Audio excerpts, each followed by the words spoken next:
Estou gravando aqui de novo, tá? Depois pretendo juntar tudo num vídeo só. E vou aqui ao nosso compartilhamento do resumo. Então, o que eu fiz aqui foi resumir a norma, tá? A norma da BNT, tá? E aí ela tem essas características, ó. Tudo num bloco só, sem aquela divisão em parágrafos que eu tanto expliquei para vocês. Só o resumo que é assim, o restante do texto não, tem um outro espaçamento, tá? O espaçamento, ele vai ser 1, ou seja, ele fica bem grudadinho. Eu vou explicar para vocês também, o espaçamento da BNT é 1,5, ele é 1, tá? E aqui ele vai ter as principais informações do trabalho. Este aqui, como é um resumo da norma mesmo, ele tem a quantidade de palavras para cada tipo de texto, tá? Mas para esse tipo de trabalho que vocês vão desenvolver, não precisa colocar algo tão longo, porque provavelmente não é um trabalho tão específico assim. Pode ser um resumo mais simples, mas tentem colocar isso, espaçamento 1, tá? E tudo num bloquinho só, tá bom? E depois do resumo a gente tem o que nós chamamos de palavras-chave. Palavras-chave são de 3 a 5 palavras ou expressões que estão relacionadas com o trabalho. Então, por exemplo, aqui eu coloquei trabalho acadêmico, norma BNT, resumo, porque são 3 palavras relacionadas a esse manual que eu fiz. Se o trabalho de vocês for, de novo, sobre os triângulos, então vai ser triângulos, tipos de triângulos, classificações, tá? Por exemplo. Mas você não precisa colocar um monte de palavra, não, tá bom? Muito bem. E cadê o trabalho que nunca chega, né? Até agora nós estamos falando dos elementos pré-textuais. Bom, se esse trabalho tiver imagens, ele já falou o tema do trabalho? Sim. É o quê?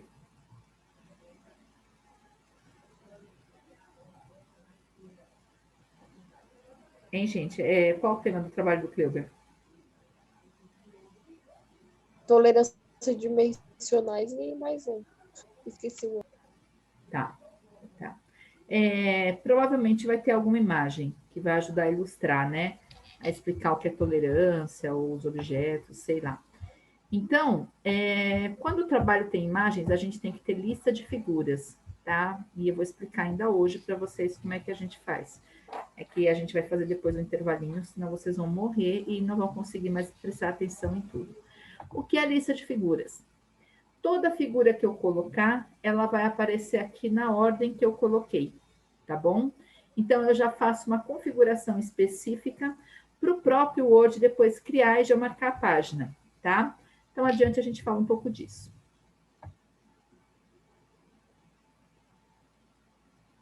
Muito bem, Anderson chegando. E o sumário, que a gente cria um sumário automático. Eu não sei se vocês sabem fazer isso, eu também vou explicar como que a gente cria, tá? A vantagem do sumário automático, ao invés da gente escrever cada palavra, é porque eu consigo atualizar e aí ele altera o número de páginas, informações que eu coloquei, informações que eu tirei e tudo mais, tá bom? Então, também eu vou explicar já já como é que faz. E só agora, depois do sumário, que a gente vai entrar no trabalho em si. Aqui na introdução. Então, observem que o que nós vimos até agora, nós vamos chamar de elementos pré-textuais, tá? Então, tem os elementos textuais e tem os pré-textuais, tá bom? Então, esses que nós estamos vimos até agora antes do texto. O que vai começar agora é o texto em si. Tem um detalhe que é bem importante. Ó, estão vendo aqui a página 8? Né? Então, aqui tem a página 8, e se eu olhar antes, não aparece o número de página. As páginas, os elementos pré-textuais, as páginas são contadas, mas não são marcadas. Eu só vou marcar a página a partir de quando eu começar o texto em si, tá? Então, tem aqui a introdução. O que eu fiz nesse trabalho? Uma explicação do que é a introdução, tá? Então, vamos lá. O que você escreve numa introdução do trabalho? A introdução apresenta uma visão global do objeto do trabalho, a forma como foi desenvolvido, o objetivo e uma pequena justificativa, descrevendo a importância e a atualidade do tema para as questões de educação e trabalho em geral e para o seu trabalho em particular.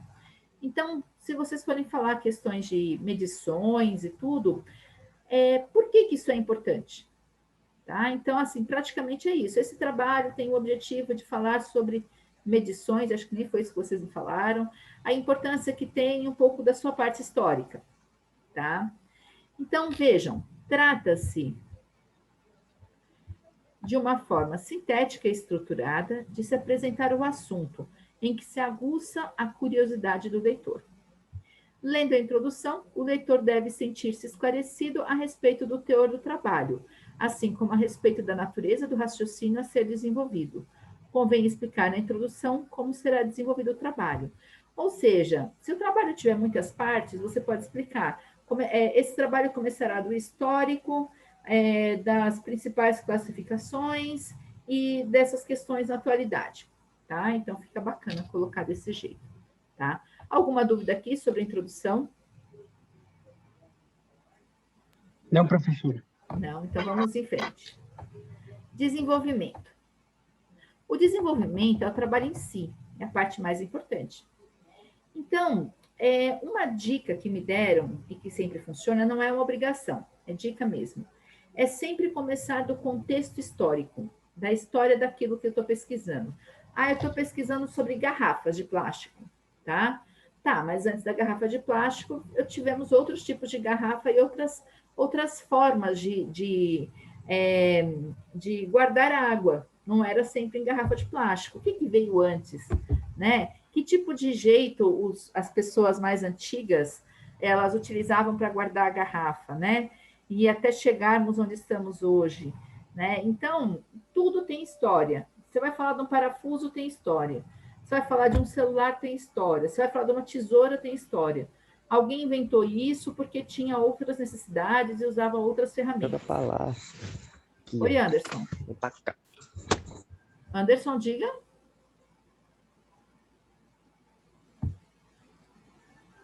Acho que fechou aqui. Tá. Então, então, você vai organizar essa parte você vai organizar o desenvolvimento em partes ou capítulos, tá? Então, capítulo 1, capítulo 2, e aí você vai seguir essa lógica aqui de numeração. Seção, por exemplo, desenvolvimento é 1. Se eu fosse colocar um subtítulo aqui, né, eu ia colocar 2.1, ia colocar, né, por exemplo, história. Tá? Se eu fosse dar uma outra continuidade, poderia ser 2.2 e daí por diante, tá bom?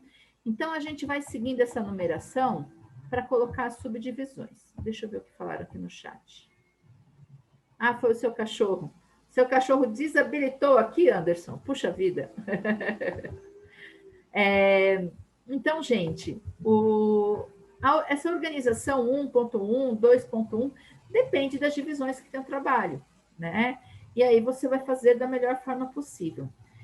Também aqui, né, é a parte que normalmente nós começamos a inserir imagem, né?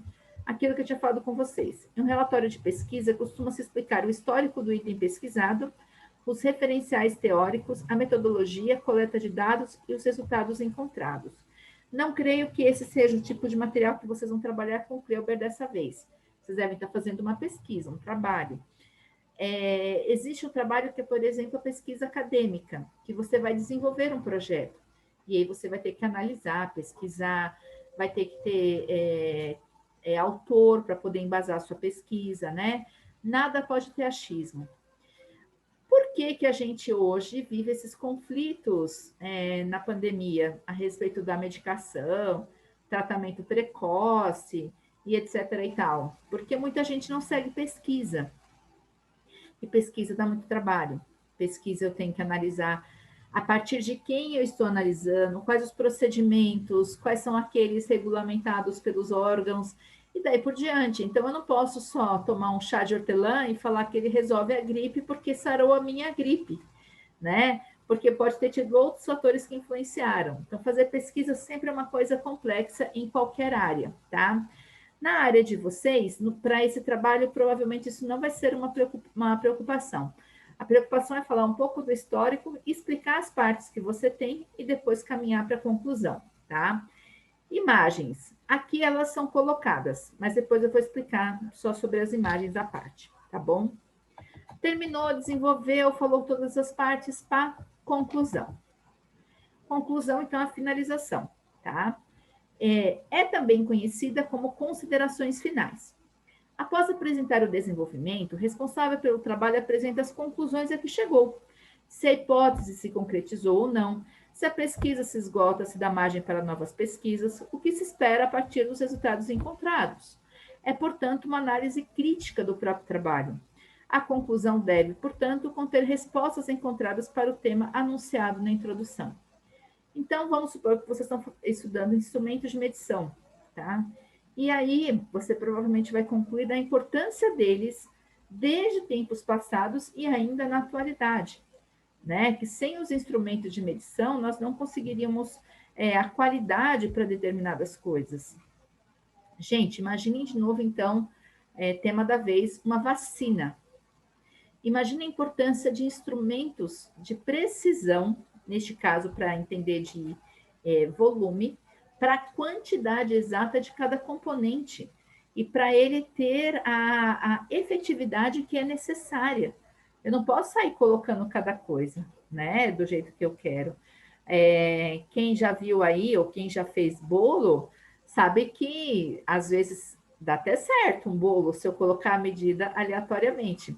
Mas a chance de ter do bolo dar certo mesmo é eu seguir a medida estabelecida pela receita.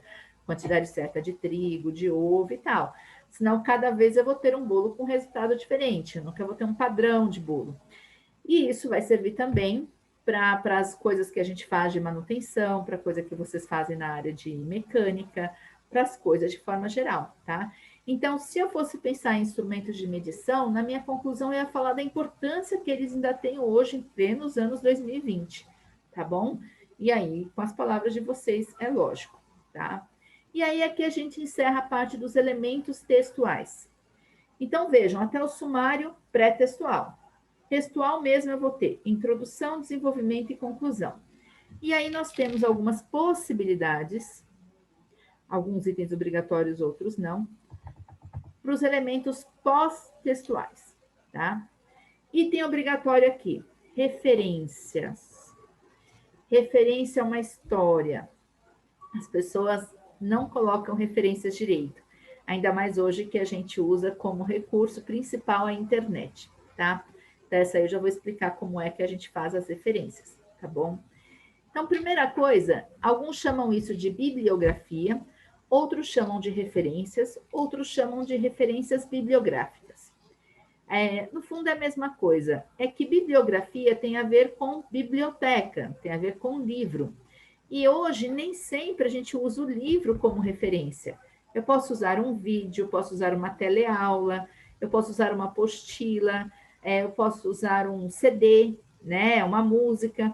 Então, as referências não se limitam a coisas relacionadas a livros. A gente tem muito mais referências em outras coisas também. Existe uma norma ABNT só para explicar referências, tá? E aí, depois, se vocês quiserem saber mais sobre essas normas, aqui está super resumido, dá uma passada na biblioteca, pedem ajuda para a Márcia, ela vai explicar para vocês como que faz para conectar e ter acesso a todas as referências do Senai, tá bom? E também, se precisar, ela consegue orientar algumas coisas para vocês também. Bom, quando eu vou fazer um trabalho, eu vou pesquisar um livro. Então, tá bom, vou fazer esse trabalho e vou pegar essa apostila de comunicação. Eu quero usar essa apostila, né? Me basei nela, li, usei e eu vou ter que citar. Aí eu tenho que procurar nesse livro essas informações. Primeira informação, autor. Então, eu vou aqui, ó, comunicação oral escrita, abri, procurei nas páginas iniciais e percebi que não tem o nome de uma pessoa. Vou tentar aproximar bem na tela para vocês verem, não sei se fica espelhado. Aqui nós temos uma autoria institucional. a instituição é o Senai. O Senai é considerado o autor. Significa que pessoas escreveram, mas deram direitos ao Senai para que o Senai utilizasse o nome Senai na obra. Não precisa colocar o meu nome. Eu mesmo já fiz trabalho assim para o Senai, tá? Então, identifiquei o autor. Ótimo, Senai. Depois eu tenho que procurar o título da obra. E eu tenho aqui o título, Comunicação Oral e Escrita, tá? Coloquei o título. Eu vou ver se tem alguma edição. Olhei aqui, pá. Vou de novo aqui. Não tem edição. Significa que é a primeira edição. Não preciso colocar nada, tá? Então, se não está indicada edição, eu não coloco nada. Se tiver indicada, eu vou colocar segunda edição, terceira edição, tal. Local é a cidade onde foi feito. Eu também acho normalmente nessas páginas iniciais. Então, aqui eu olho e vejo São Paulo, tá? Na sequência, eu procuro a editora. Então, depois a editora, eu tenho aqui Senai Editora. Então, é um livro da autoria do Senai, feito em São Paulo, da editora Senai São Paulo. E a data de publicação, eu tenho o ano aqui, 2015, tá bom? Essas informações eu tenho que procurar. Então, por exemplo, aqui tem um autor.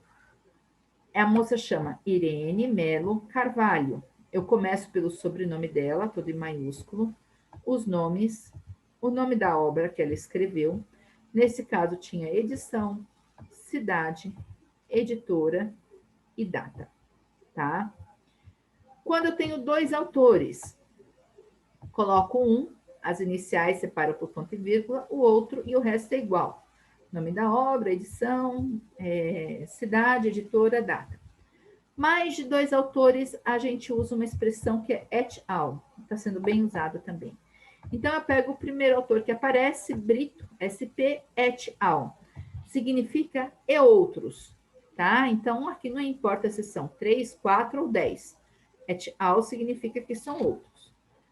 Nome da obra, edição, cidade, data. Autor ou entidade, acabei de dar o exemplo pela apostila do Senai, né? Então, eu coloco aqui. E aí tem livro que não tem autor nenhum, né? Autoria desconhecida. Quando isso acontece, a gente vai direto ao título dele, tá? E tudo mais. Aí vamos a alguns documentos de origem eletrônica. Eu vou até apagar o que nós temos aqui, nós vamos fazer juntos esse aqui, tá? Então, eu vou parar esse compartilhamento e vou compartilhar de uma outra forma para a gente poder entrar no Google, tá bom? Então tá, porque aqui eu consigo também.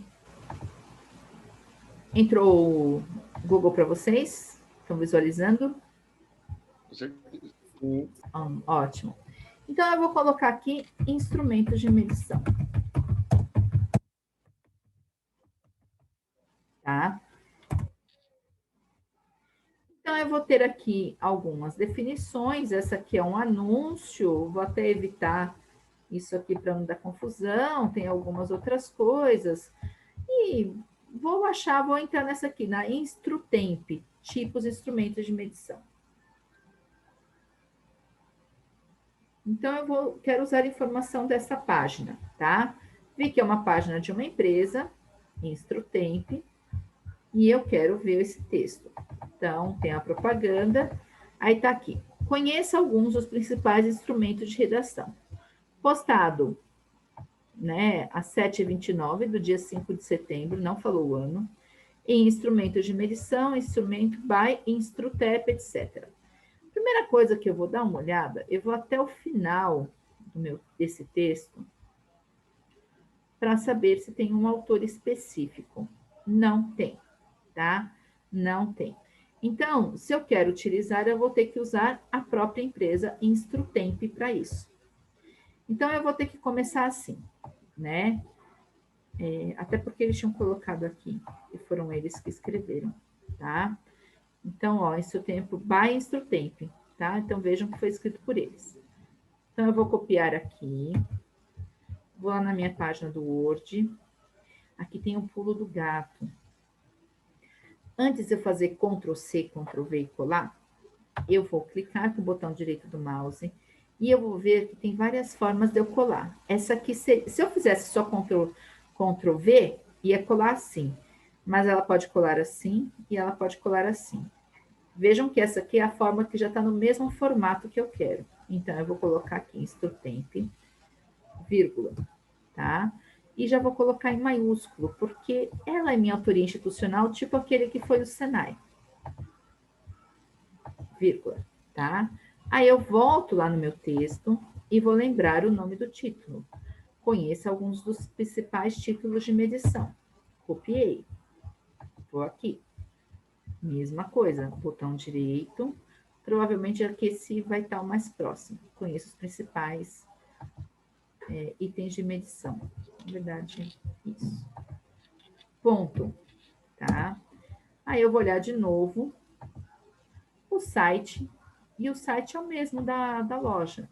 Né? Instrumentos de medição. Se fosse um outro site, que não é Instrutemp, tá? Eu teria que ficar atento. Mas eu vou colocar, então, o que está escrito aqui. Tá bom?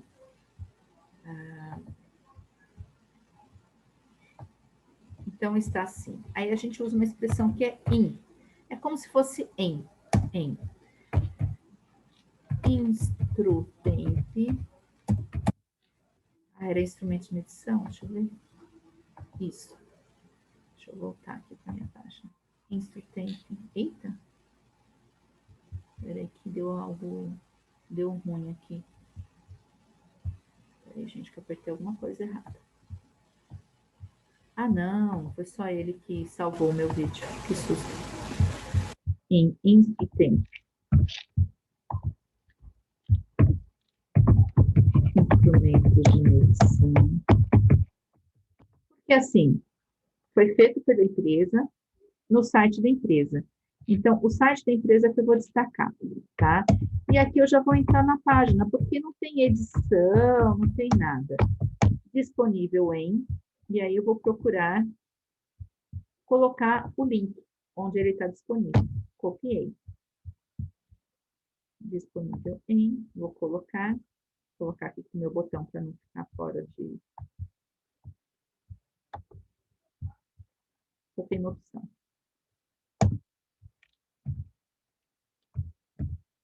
Nossa, peraí, deixa eu voltar.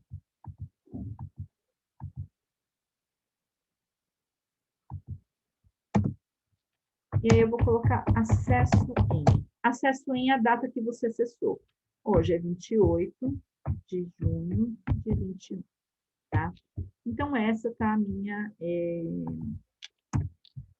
minha referência completa, tá? Tem uma coisa que não estava escrito nos outros, mas por favor, a gente dá um destaque, que pode ser negrito, normalmente é o negrito que a gente usa no nome da obra, tá bom? Então, esse é um exemplo, tá? Que a gente veja, não é só, eu não posso só colocar isso, como o aluno faz, né? Ah, qual é o site? É esse. Não, eu tenho que colocar as informações que tem desse site, tá bom? Ainda sobre instrumentos de medição, eu vou mostrar aqui no Google. Vamos lá.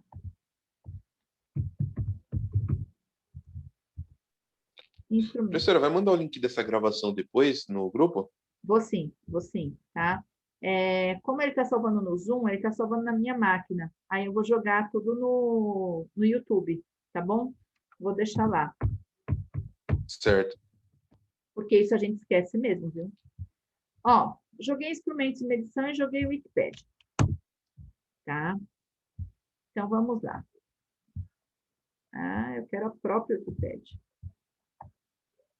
Instrumentos de medição, enciclopédia livre. Bom, você talvez ouça alguém falar mal da Wikipédia e tudo mais. O que é importante a gente ver quando a gente entra na Wikipédia? Esses primeiros quadrinhos aqui. Se tem alguma coisa falando mal do texto, falando que ele é incompleto e tudo mais. E apareceu um quadrinho, ó. Esse artigo ou seção não cita fontes confiáveis independentes. Ajude a inserir referências. Ou seja, apesar dos pesares, não é a fonte mais confiável que a gente tem, tá? Então, isso eles fazem. Quando o artigo está bem certinho, eles não têm nenhuma observação. Mesmo assim, a gente vai usar esse aqui como referência. Vamos supor, copiei algumas coisas aqui, coloquei, papapá, né? Ó, o que está faltando aqui é exatamente as referências, tá vendo? Não tem. Vamos supor que eu vou pegar um bem específico, paquímetro. Pasquímetro, né? Ótimo. Oh, meu Deus. Deixa eu ver se ele colocou paquímetro. Um erro causa grande paquímetro. Pesquisar. Vou pegar esse aqui primeiro, tá? Então, de novo, entrei aqui. Então, ó, essa página cita fontes, mas elas não cobrem todo o conteúdo, ajudam a inserir referência. Se eu for aqui embaixo, então ele vai ter algumas coisas para poder ligações externas, mas ele realmente tem poucas referências. Mas vamos supor que eu quero falar vou usar o paquímetro que está aqui. A Wikipédia, ela tem uma coisa que ajuda a gente na hora de fazer referência. Ela tem aqui do lado, nas ferramentas,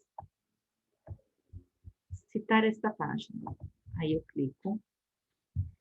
Ele vai dar os dados bibliográficos. E ele me coloca aqui, ó, estilo da BNT. Aí basta eu copiar. Ctrl C. Eu ir lá na minha página.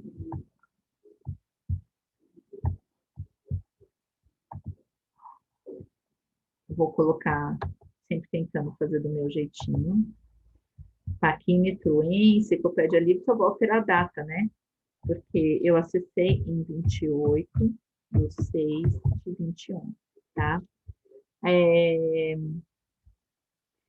Como é o padrão deles, a gente mantém como tá? Você, a professora, ficou um pouco grande, ficou mesmo, mas é o padrão da Wikipédia, tá bom? E se eu clicar nesse link, eu chego lá na página, tá bom? Então, essa é uma parte bem importante para vocês saberem na hora de colocar, tá? Então, para eu citar, eu tenho que procurar as informações. Tem algumas informações que são tão completas, tem nome do autor, tem a data de publicação, tem alguns artigos também que coloca. Então, sempre que você abrir a página, vai até o final, para ver se aparece quem escreveu, tá? E tudo mais.